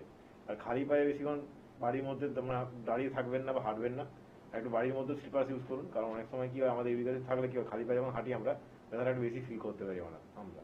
তো এই জন্য আস্তে আস্তে আপনি একটু সকালে ঘুম থেকে উঠুন, মানে ধরুন টাইম নিয়ে একটু ঘুম থেকে উঠুন, আর আপনি একটা টেস্ট করে নিন, করে আমাদের চেম্বারে আসুন, আমরা চিকিৎসা করলে এটা আস্তে আস্তে মানে এই সমস্যারও সমস্যা সেরে যাবে। স্যার অনেক ক্ষেত্রে দেখা যাচ্ছে যারা সিভিয়ার পেশেন্ট রয়েছেন, ধরুন ডায়াবেটিস রয়েছে, ক্যান্সার রয়েছে, এই সব রোগে জড়িত যারা আক্রান্ত, তাদের ক্ষেত্রে তারা তাহলে মানে বুঝবে কি করে যে তারা সাইট্রিকা বাদের মানে হয়েছে কিংবা নর্মালি কিছু কারণে হয়েছে? তো সায়াটিকা ব্যাপারটা অ্যাকচুয়ালি ধরুন সুগার প্রেসারের জন্য কোনো রোগ হচ্ছে না, রোগটা সারে না বলতে গেলে। তো আপনার যেই সুগার প্রেসার থাকে সেক্ষেত্রে আপনার রোগটা ছাড়তে সময় লাগবে, ডিলে হবে। কারণ আপনার একটা নার্ভটা কি, নার্ভটা একটা সূক্ষ্ম একটা জিনিস, হাড়ের থেকেও সূক্ষ্ম হচ্ছে নার্ভ আমাদের, যেটা আমরা কিন্তু আমাদের বডিতে একটা ভাইটাল কাজ করে নার্ভ। কারণ প্রতিটা জায়গায় রেসপন্স পাঠানো বলুন, প্রতিটা জায়গায় একটা পাঠানো বলুন, সেই নার্ভ সমস্ত কিছু রেসপন্স করতে সাহায্য করে। হাড় যেমন বডিটাকে ধরে রাখে, কিন্তু নার্ভ হচ্ছে আপনার ব্রেন থেকে সমস্ত জায়গায় রেসপন্স পাঠায়। আপনি ব্যথা হচ্ছে, কেউ ধরুন কোনো কিছু টিউবটা কামড়ে দিচ্ছে, এই যে ফিলটা করতে পারছেন আপনি, এটা কিন্তু নার্ভের জন্য করতে পারছেন আপনি। এরকম এই কারণে নয় যে আপনি হাড়ের জন্য ফিল করেন, হাড়ে কিন্তু কোনো ব্যথা হয় না, সেটা অন্য ব্যথা হয়, কিন্তু এই ব্যথাগুলো হয়। নার্ভ যদি কমপ্রেস হয়ে যায়, আপনার ধরুন দীর্ঘক্ষণ দাঁড়িয়ে আছেন, কেউ ধরুন ট্রাফিক পুলিশে কাজ করে, সে কাজটাই দাঁড়িয়ে দাঁড়িয়ে কাজ, তো সে যদি রেগুলার এরকম দাঁড়িয়ে থাকতে থাকে, দেখবেন এটা হয় ভেরিকোজ ভেন, হয় ভেরিকোজ ভেন। দেখবেন পায়ের শিরা পেছনের দিকে দেখবেন কাপ মাসেল ওখানে শিরাটা ফুলে যাচ্ছে, বা কাপ মাসেল বেশি ফুলে গেছে, পায়ের শিরা টান ধরছে। তো ভেরিকোজ ভেনটা একটা ভেনের একটা পেন, ভেনটা ফুলে যায়, ওখানে ব্লাড অবস্ট্রাক্ট হয়ে যায়, ব্লাডটা ঠিকঠাক সার্কুলেট হতে পারে না। অনেক সময় হয় যে আপনার ভেনগুলো, ওই যে ভেরিকোজ ভেন ওখানে ভেনগুলো আছে প্যাচালো হয়ে যায়, আপনার খুলে মানে খুব সিভিয়ার ক্ষেত্রে কি ফুলে যায়, ব্যথা হয়ে যায়, বা ফেটে রক্ত বেরোতে থাকে, এরকম সিভিয়ার কেস আমরা দেখেছি আমরা। তো ভেরিকোজ ভেনটা আলাদা। সায়াটিকা হচ্ছে আপনার মূলত পা ফুলে টুলে থাকবে না, আপনার জাস্ট ওই পায়ের যে পুরো আপনার একদম কোমর থেকে পা অবধি পুরো পা টান ধরতে হবে, বাঁদিকের পাটা আপনার, ডান দিকের পাতাও হতে পারে, কিন্তু মূলত বাঁদিকের পাতা এটা হয়। আর আপনি কোথাও বসতে পারবেন না, দাঁড়াতে পারবেন না, ব্যথা হবে, তখন বুঝে নিতে হবে যে আমার একটা পায়ে ব্যথা হচ্ছে মানে সায়াটিকা পেন হচ্ছে। এবারে আপনার সায়াটিকা পেনের সাথে কিন্তু আর্থ্রাইটিসও হতে পারে, সেটা আলাদা, কিন্তু এরকম না যে সায়াটিকা আছে মানে আপনার আর্থ্রাইটিস আছে। আর্থ্রাইটিস সম্পূর্ণ আলাদা জিনিস, সায়াটিকা সম্পূর্ণ আলাদা জিনিস। দুটো ট্রিটমেন্ট হয়, দুটো ট্রিটমেন্টই আমরা মেডিসিন দিয়ে করি, বা সিভিয়ার ক্ষেত্রে এটা থেরাপি করলে তো এটা আস্তে আস্তে আপনার নার্ভটা আবার রিস্টোরেশন হয়ে যায়, আপনার কোনো অপারেশন কিচ্ছু করতে হয় না, আস্তে আস্তে ঠিক হয়ে যায় আবার। স্যার আলোচনা আসবো, একজন বন্ধু উপস্থিত, অনেক স্বাগত আপনাকে। নমস্কার, কে বলছেন? হ্যাঁ নমস্কার। নমস্কার, বলুন কে বলছেন? হ্যাঁ আমি স্বপন দাস বলছি খড়গপুর থেকে। হ্যাঁ বলুন স্বপন বাবু, কার সম্বন্ধে জানবেন? আমার সম্বন্ধে। আচ্ছা, আপনার বয়সটা একটু বলবেন প্রথমে। বয়স হচ্ছে 32 বছর। এবার বলুন কি শারীরিক সমস্যা রয়েছে? হ্যাঁ সমস্যা হচ্ছে খাবার পরে দেখছি আমার হজম হয় না, মানে যেমন পেট ভর্তি আছে, খেতে ইচ্ছে হয় না। আচ্ছা, মানে এর জন্য আপনি কোনো ডক্টর দেখিয়েছেন? না না না। আপনার কি কোনো গ্যাসের মেডিসিন চলে আপনার? হ্যাঁ বলুন। কোনো গ্যাসের মেডিসিন চলে আপনার? না না খাই না। আচ্ছা, আপনার খাওয়া দাওয়ার যে টাইমটা সেটা কি ঠিক আছে, না সেটা গন্ডগোল হয়? না খাওয়ার টাইমটা ইয়ে হয়ে যায়, খাবারটা একটু লেট হয়ে যায়। আচ্ছা, বলছি শুনুন, দেখুন এটা মূলত একটা আপনার জিআরডি প্রবলেম। তো আপনার যেটা বললেন আপনি খাওয়া দাওয়ার টাইমটা ঠিক নেই, খাওয়া দাওয়ার টাইমটা ঠিক করুন। আপনি যদি দুপুর 1টাতে লাঞ্চ করেন তো 1টাতেই লাঞ্চ করুন, দুটো করে দুটো, মানে একটা খাওয়া দাওয়ার টাইম ঠিক রাখুন। নাহলে আপনার এই যে ব্যাপারটা বললেন যে আমার একটা গ্যাসের অ্যাসিডিটি ফিল হয় বা পেট পুরো থাকে, খেতে ইচ্ছা করে না, এটা খাওয়া দাওয়ার টাইম ঠিক নেই বলে। একটু জলটা বেশি করে খাবেন শীতকালে, বা যখন সময় আপনি 3 থেকে 4 লিটার জল খাবেন, আর খাওয়া দাওয়ার পরে একটু গ্যাপ রেখে জলটা খাবেন, এটা করুন। আর আপনি খাওয়া দাওয়ার টাইমটা মূলত ঠিক করুন, তাহলে কিন্তু দেখবেন আস্তে আস্তে আপনার জিনিসটা এমনি ঠিক হয়ে যাবে, কিছু করতে হবে না। এবারে যদি আপনাকে সিভিয়ার ক্ষেত্রে প্রবলেম হচ্ছে, খাওয়া দাওয়া ঠিক করার পরও জিনিসটা ঠিক হচ্ছে না, তো আপনি আবার চিকিৎসা করতে চলে আসুন আমাদের চেম্বারে, যে কোনো আপনার যেখানে বাড়ির কাছে চেম্বার হবে, আমাদের খড়গপুর চেম্বার আছে আমাদের, চলে আসুন, সেরে যাবে চিকিৎসা বলে এটা। স্যার এই যে আমরা যে ফোনটা এক্ষুনি পেলাম ইনডাইজেশন, তা এটা কি হওয়ার কোনো নির্দিষ্ট বয়স রয়েছে যে এই বয়সেই পার্টিকুলারলি ইনডাইজেশন হতে পারে? না, ইনডাইজেশন তো অ্যাকচুয়ালি জন্মের পর থেকে কারোরই হয় না, কিন্তু একটা এখন তো কম বয়সে দেখা যাচ্ছে, কারণ আমাদের খাবার দাবারও ঠিক নেই। একটা ধরুন ক্লাস 1-2 এর বাচ্চাও ঠিকঠাক টাইমে খেতে পারে না, কারণ সে স্কুল যাচ্ছে, এই যাচ্ছে, ওই যাচ্ছে, তো 1-2 এর বাচ্চারও হতে পারে। তো ইনডাইজেশন মূলত হয় একটা 10-15 বছর এজের পর থেকে হয়, আপনার গ্যাস, অ্যাসিডিটি, অম্বল, বদহজম জিনিসগুলো যেগুলো হয়, তো এটা খাওয়া দাওয়ার গন্ডগোলেই হয়। খাওয়া দাওয়া যদি আমরা ঠিকঠাক করে টাইমে খেতে পারি, আমরা যদি একটা টাইম মেনটেন করে একটা রুটিন মেনটেন করতে পারি আমাদের লাইফস্টাইলের জন্য, যে এই টাইমেই খাবো, হ্যাঁ 1-2 দিন গন্ডগোল হচ্ছে আলাদা হবে, কিন্তু আমরা যদি রেগুলারলি আজকে 2টোর সময়, কালকে 3টে, তারপর দিন 4টা, তারপর দিন আবার দুপুর 12টা, তাহলে আপনার শরীর সেটাকে ইয়ে করতে পারে না, তো আপনার ডাইজেশনের টাইমে একটা গন্ডগোল হয়। কারণ ডাইজেশন টাইম সমস্যা থাকে না। আপনি রাত্রেবেলা কেন বলি আমরা হালকা খাবার খেতে, রাত্রেবেলা আমাদের ডাইজেশন পাওয়ার সেই লেভেলে থাকে না যে লেভেলে আমাদের দিনের বেলায় থাকে। তো এই জন্য বলা হয় যে আপনি দিনের বেলায় গুরুপাক মানে হেভি ফুড খেতে পারেন, রাত্রেবেলা একটু হালকা খাওয়া দাও। কিন্তু আমরা অনেক সময় কি রাত্রেবেলাতে কোথাও গেলাম কোনো অনুষ্ঠান প্রোগ্রাম, সেখানে খুব ভারী করে খেয়ে নিলাম, তখন আপনার সমস্যা আবার হবে। তো এই জন্য নিজেকে একটা প্রপার ইয়ের মধ্যে রাখা যায় যে আমি রাত্রে খুব বেশি ভারী খাবার খাবো না, মানে গলা ভর্তি খাবো না, বা খাওয়ার পরে জল ঠিকঠাক করে খেতে খেতে বেশি জল খাবো না। এই জিনিসগুলো একটু মেনটেন করলে আপনি যে খাবারই খান না কেন আস্তে আস্তে ডাইজেস্ট হয়ে যাবে, কোনো গ্যাস অম্বলের সমস্যা থাকবে না।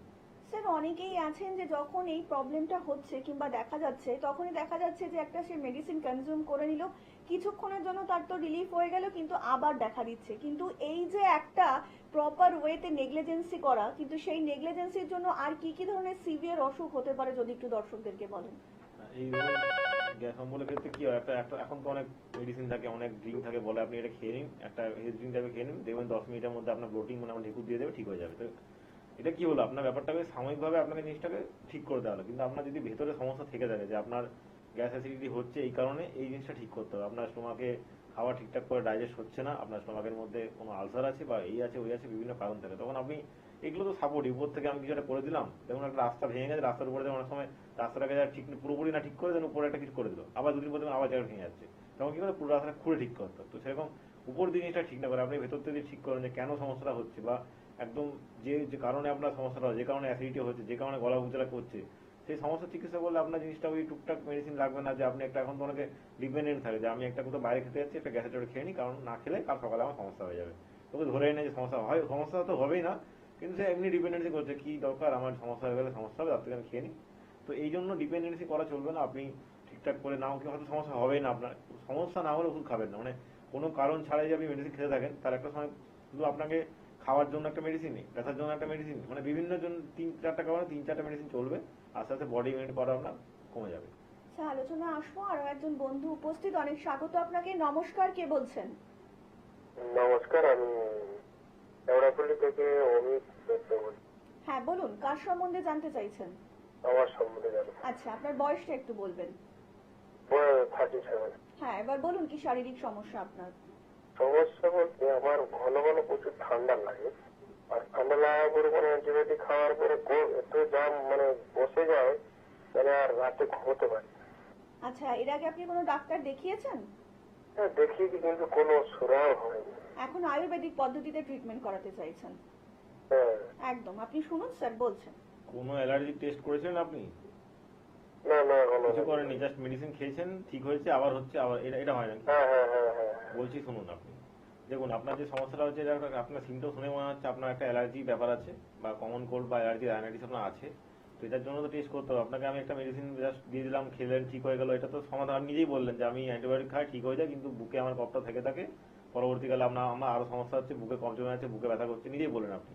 তো এটাকে আমি এক সময় টপিকে বলে দিল যে আপনি না জেনে অ্যান্টিবায়োটিক খাবেন। অ্যান্টিবায়োটিকের কাজ অন্য থাকে। অ্যান্টিবায়োটিক হচ্ছে আপনার শরীরের মধ্যে যে ব্যাকটেরিয়া, যে ভাইরাসটা আছে, সেটাকে তার মেরে ফেলা কাজ, কিন্তু আপনার ব্যাকটেরিয়া ভাইরাস আসছে কেন এটাকে সে দেখে না। এবার অনেক সময় কি আমরা যদি বিনা কারণে অ্যান্টিবায়োটিক খেয়ে ফেলি, দেখবেন 2-3 দিন অ্যান্টিবায়োটিক খাচ্ছেন, হাই ডোজে আপনার দেখবেন জিভে কোনো স্বাদ থাকছে না, খেতে ভালো লাগছে না, বা দেখবেন আপনার লুজ মোশন হচ্ছে, কারণ আপনার কিছু ভালো ভালো ব্যাকটেরিয়া যেগুলো আমার শরীরে কাজে লাগে সেগুলোকে অ্যান্টিবায়োটিক মেরে দেয়।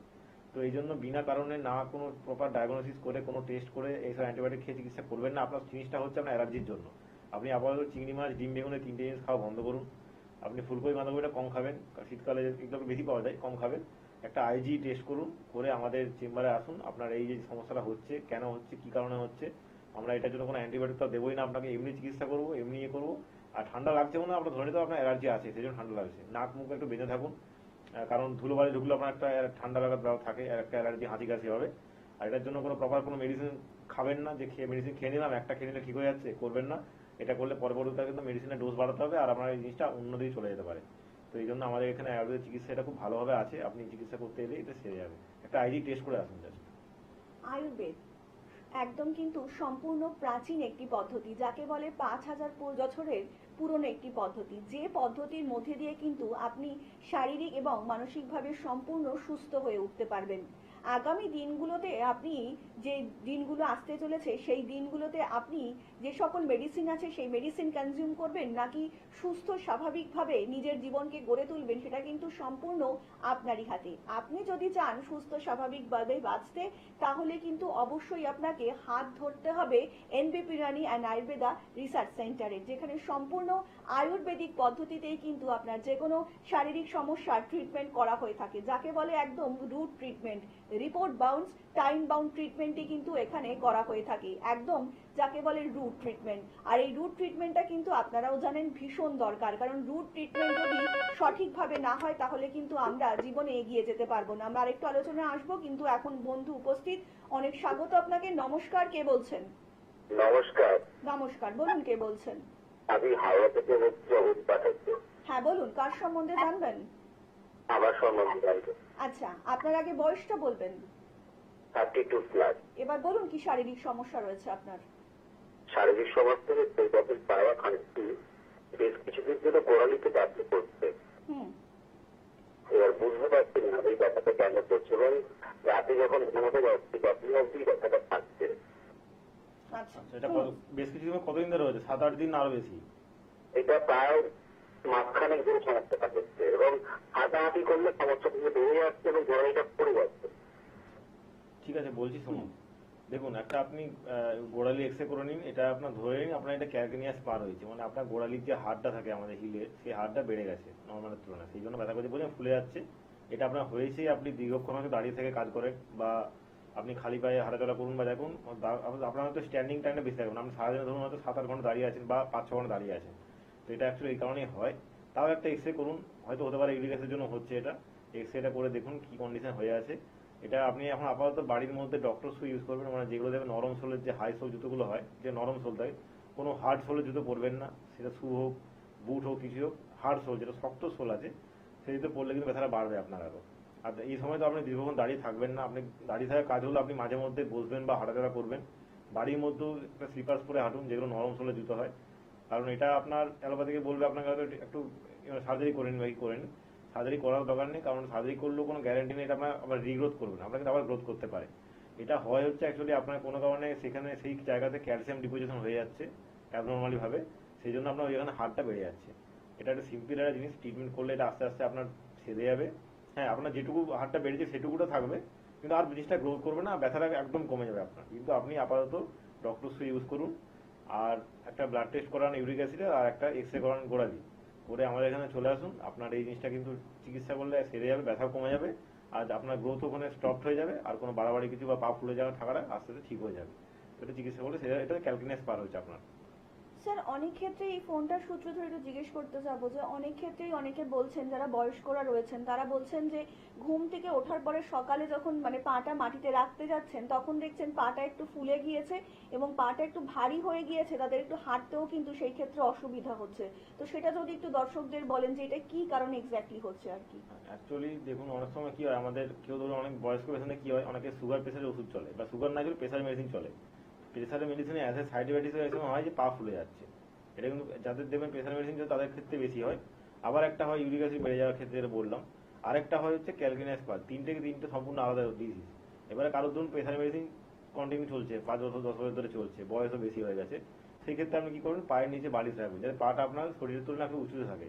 তাহলে কি হবে, গ্র্যাভিটির কারণে তাহলে ব্লাডটা আমাদের ঠিকঠাক সার্কুলেশন হবে, তার পায়ের আপনার গোড়ালি ওখানে গিয়ে ব্লাড কোনো জমে থাকবে না। তাহলে জমে না থাকলে আপনি সকালে উঠে হাঁটবেন তখন পা ফেলতে পারে, পা ফুলেও নেই, পা ঠিক আছে। আর যদি আপনার ইউরিক অ্যাসিডের কারণ হয়ে থাকে তাহলে আপনার ইউরিক অ্যাসিড যাতে না হয় সেই খাওয়া দাওয়া করতে হবে। যেমন আপনি মুসুর ডাল খাওয়া চলবে না, বা আপনার ধরুন টমেটো খাওয়া চলবে না, এই খাওয়াগুলো বন্ধ করতে হবে। কি হয়েছে না হয়েছে সেটা তো না দেখে বলা যাবে না। আপনি একটা ইউরিক অ্যাসিড টেস্ট করুন, বা এক্সরে করলে বোঝা যাবে হাড় বেড়ে, সেটা আলাদা জিনিস। এক্সরে করলে আপনার বোঝা যাবে যে আপনার হাড় গ্রোথ হয়েছে বা না হাড় নর্মাল আছে। তো হাড়ের গ্রোথ যদি না থাকে, যদি ইউরিক অ্যাসিড নর্মাল থাকে, তাহলে সেটা হচ্ছে আপনার ওই কারণে হচ্ছে যে আপনার ব্লাড সার্কুলেশন ঠিক করে হচ্ছে না।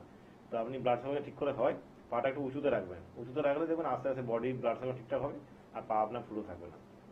যে কোনো রকম শারীরিক সমস্যার জন্যই কিন্তু আপনারা অবিলম্বে যোগাযোগ করতে পারেন এনবিপি ইউনানি অ্যান্ড আয়ুর্বেদা রিসার্চ সেন্টারের সঙ্গে, যেখানে সম্পূর্ণ আয়ুর্বেদিক পদ্ধতিতেই কিন্তু আপনার যে কোনো রকম শারীরিক সমস্যার চিকিৎসা করা হয়ে থাকে। ডাক্তারবাবুরা যখনই আসছেন তখনই কিন্তু তারা আপনাদের ফোনের উত্তর দিচ্ছেন এবং তারা কিন্তু অবশ্যই বলতে চাইছেন সম্পূর্ণ আয়ুর্বেদিক পদ্ধতিতে আপনারা কিভাবে শারীরিকভাবে সুস্থ থাকবেন। এবং আপনাদের যে কোনো রকম কোয়ারিসের জন্যই কিন্তু নিচে যে হেল্পলাইন নাম্বারটা রয়েছে সেই হেল্পলাইন নাম্বারে কিন্তু আপনারা অবিলম্বে ফোন করতে পারেন। তার জন্য কিন্তু আপনাদেরকে ডায়াল করতে হবে 9830235527 অথবা 37 নাম্বারে। তাছাড়া কিন্তু এনবিপি ইউনানি অ্যান্ড আয়ুর্বেদা রিসার্চ সেন্টারে হেড অফিস রয়েছে মধ্যমগ্রামে। আমরা আরেকটু বিস্তারিত আলোচনায় আসবো, কিন্তু তার আগে একজন বন্ধু উপস্থিত।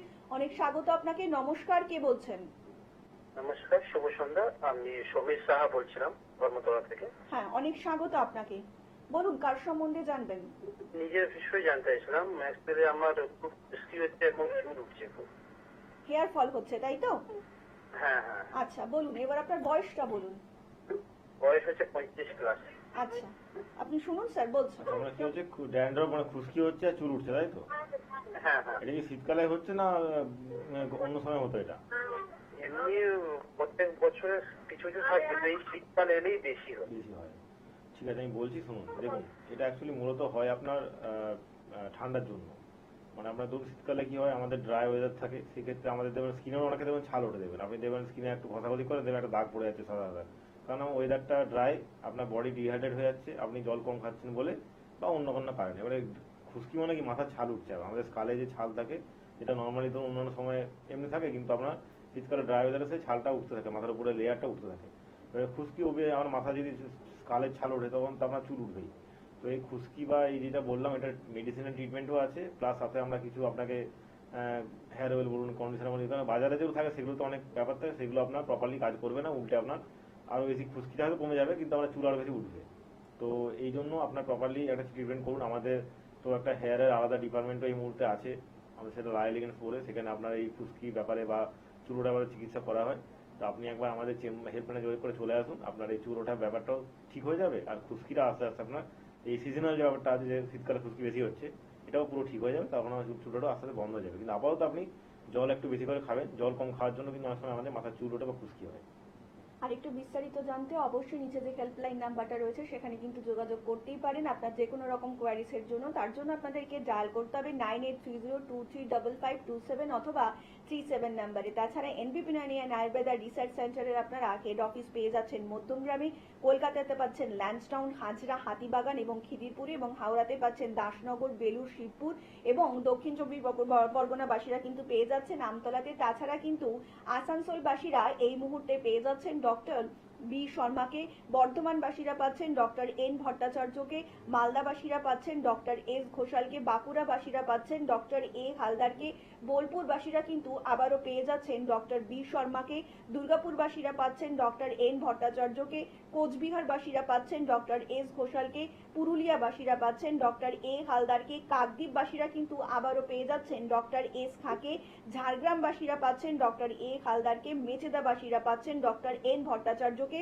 শিলচরবাসীরা পেয়ে যাচ্ছেন ডক্টর বি শর্মাকে আবারও, খড়গপুরবাসীরা কিন্তু পেয়ে যাচ্ছেন ডক্টর এন ভট্টাচার্যকে, শিলিগুড়িবাসীরা পাচ্ছেন ডক্টর এস ঘোষালকে, বহরমপুরবাসীরা পাচ্ছেন ডক্টর এ হালদারকে, গৌহাটিবাসীরা কিন্তু আবারও পেয়ে যাচ্ছেন ডক্টর বি শর্মাকে এবং কৃষ্ণনগরবাসীরা পাচ্ছেন ডক্টর এ হালদারকে, হলদিয়া এবং হেরিয়াবাসীরাও পাচ্ছেন ডক্টর এ হালদারকে, বনগাঁবাসীরা পাচ্ছেন ডক্টর এন ভট্টাচার্যকে, ক্যানিংবাসীরা পাচ্ছেন ডক্টর আর দেকে, রায়গঞ্জবাসীরা পাচ্ছেন ডক্টর এস ঘোষালকে, আগরতলাবাসীরা পাচ্ছেন ডক্টর এন ভট্টাচার্যকে, আলিপুরদুয়ারবাসীরা কিন্তু আবারও পেয়ে যাচ্ছেন ডক্টর বি শর্মাকে, আরামবাগবাসীরা পাচ্ছেন ডক্টর এ হালদারকে, জামশেদপুরবাসীরা পাচ্ছেন ডক্টর এন ভট্টাচার্যকে, গঙ্গারামপুর এবং ডিব্রুগড়বাসীরা কিন্তু আবারও পেয়ে যাচ্ছেন ডক্টর এস ঘোষালকে। আপনারা নিজেদের পছন্দ মতন ডায়াগনস্টিক সেন্টার বেছে নিয়ে কিন্তু অবিলম্বে পৌঁছে যেতে পারেন এনবিপি ইউনানি অ্যান্ড আয়ুর্বেদা রিসার্চ সেন্টারে, যেখানে সম্পূর্ণ আয়ুর্বেদিক পদ্ধতিতেই কিন্তু আপনার যে কোনো রকম শারীরিক সমস্যার ট্রিটমেন্ট করা হয়ে থাকে। আপনারা কিন্তু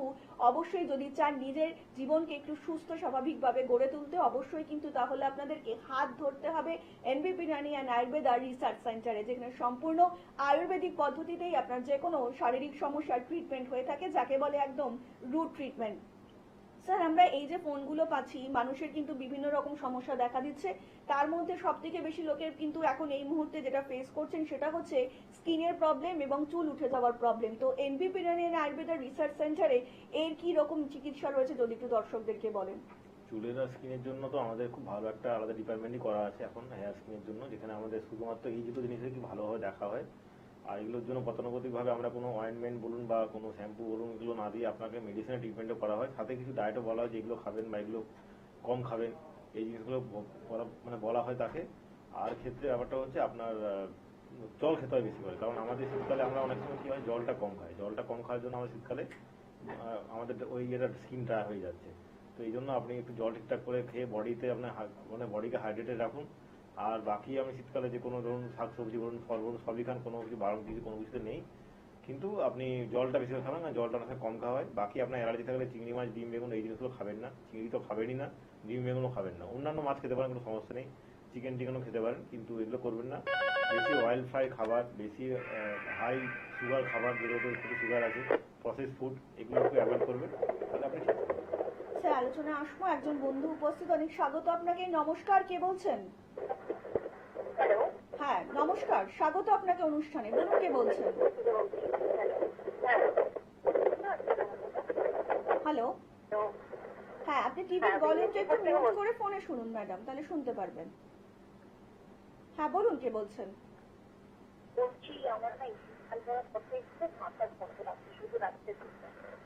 আচ্ছা আপনার নামটা বলবেন এবং বয়সটা বলবেন। হুম আচ্ছা আপনি শুনুন স্যার বলছেন। কি বলেন, মাথার যন্ত্রণা করছে? হুম।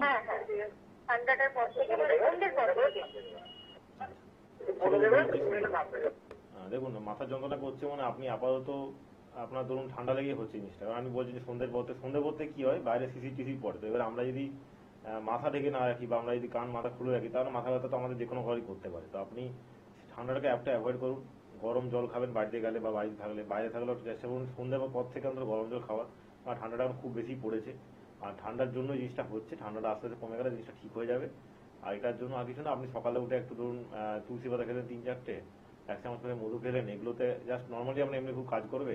আপনি যদি চবনপ্রাশ খান সেটাও খেতে পারেন, খুব ভালো কাজ করে, এটাতে আমাদের বডি ইউনিট পাওয়ার খুব ভালো ধরে রাখে।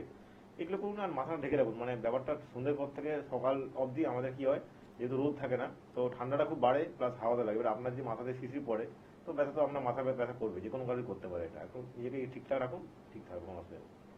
স্যার একটা মিথ কিন্তু এই মুহূর্তে মানুষের মধ্যে খুবই চলছে, সেটা হচ্ছে অনেকেই হয়তো ভয় পাচ্ছেন যে আয়ুর্বেদিক পদ্ধতিতে ট্রিটমেন্ট মানেই একটা ব্যয় সাপেক্ষ ব্যয়বহুল ব্যাপার। তো এনবিপি ইউনানি অ্যান্ড আয়ুর্বেদা রিসার্চ সেন্টারে এই ধরনের মানে যে সকল চিকিৎসাগুলো রয়েছে সেটা যদি একটু বলেন দর্শকদেরকে। দেখুন ব্যয়বহুল ব্যাপার তো নয়, এবার যার ক্ষেত্রে যেমন, সবার ক্ষেত্রে সমান না। আমি কাউকে বললাম যে আপনার আমাদের এখানে আয়ুর্বেদিক চিকিৎসা, আমি জাস্ট কথা বলছি যে আমাদের এত টাকার মধ্যে হয়ে যাচ্ছে, কিন্তু আপনার রোগ দেখে চিকিৎসা হবে। এবারে আপনি একটা আমরা কি হয় সবাই আমরা মানুষেরা শর্টকাট দেখতে পছন্দ করি, যে কোনো জিনিস শর্টকাট, যে কোনো জিনিসে। তো আমরা যখন দেখি যে এই জিনিসটা 5 টাকা খরচা করলে হয়ে যাচ্ছে, পরে কেউ দেখাতো না, এখন তো 5 টাকা খরচা হয়ে যায়, তো আমরা তখন কি করি সেই জিনিসটাকে সেটাকে আমরা ধরি যে হ্যাঁ এটা ঠিক হবে। কিন্তু আপনি যখন দেখছেন যে 5 জায়গায় 50 আপনার হয়ে যাচ্ছে, তখন জিনিসটা আপনার চলে যাচ্ছে এতে। তো আপনি লং টার্ম ট্রিটমেন্ট করলে জিনিসটা কি হবে, আপনার জিনিসটা ভালো হবে। তো এত ব্যয় সাপেক্ষ তো অবশ্যই নয়, লো বয়স জিনিসটা হয়, আপনি এসে দেখলে জিনিসটা বুঝতে পারবেন যে আপনার ব্যয় সাপেক্ষ কিনা, কিন্তু চিকিৎসা করে ঠিক হয়ে যাবে। আপনার যে কোনো রকম শারীরিক সমস্যার জন্যই কিন্তু আপনারা অবিলম্বেই যোগাযোগ করতে পারেন এনবিপি ইউনানি অ্যান্ড আয়ুর্বেদা রিসার্চ সেন্টারে। তার জন্য কিন্তু আপনাদেরকে ডায়াল করতে হবে 9830235527 অথবা 37 নাম্বারে। আমরা আলোচনায় আসবো, একজন বন্ধু উপস্থিত, অনেক স্বাগত আপনাকে। নমস্কার, কে বলছেন? হ্যালো, হ্যাঁ একটু জোরে কথা বলবেন, বলুন কে বলছেন? হ্যাঁ বলুন, কার সম্বন্ধে জানবেন? আমার সম্বন্ধে জানতে চাই। আচ্ছা আপনার বয়সটা বলবেন। আমার বয়স 37 বছর। আচ্ছা বলুন এবার কি শারীরিক সমস্যা আপনার? শারীরিক বলতে আমার কাজে কোনো মন বসে না, এনার্জি থাকে না, মানে সবসময় মাথা যন্ত্রণা করে থাকে। আচ্ছা অনুষ্ঠান দেখছেন? আচ্ছা আচ্ছা, এই কাজ যাবো, কাজ করতে ইচ্ছে করে না, এই বলছি এর আগে কোনো ডক্টর দেখিয়েছেন? না দেখাই। এখন চাইছেন আয়ুর্বেদিক পদ্ধতিতে ট্রিটমেন্ট করাবেন? আচ্ছা হ্যাঁ শুনুন স্যার বলছেন। ঠিক আছে, আপনি একবার আপনার সমস্যাগুলো শুনলাম যে আপনার কাজে মন বসে না, ব্যথা হচ্ছে, করছে, মাথা ব্যথা করছে। তো আপনি একবার আসুন আমাদের চেম্বারে, আপনার যে সমস্যাগুলো হচ্ছে কোনো রিপোর্ট থাকলে সেগুলো নিয়ে আসুন, রিসেন্ট কোনো রিপোর্ট থাকলে এটা আমরা আপনাকে প্রপার চিকিৎসা করে বলে দেবো কি লাগবে কি না লাগবে, এটা সেরে যাবে আস্তে আস্তে। স্যার, আজকের মতন অনুষ্ঠান কিন্তু আমাদের এখানেই শেষ করতে হচ্ছে এবং কথা দিয়ে যাচ্ছি কিন্তু আপনাদের সঙ্গে দেখা হবে আগামী পর্বে। সকলে অনেক ভালো থাকবেন। শুভরাত্রি।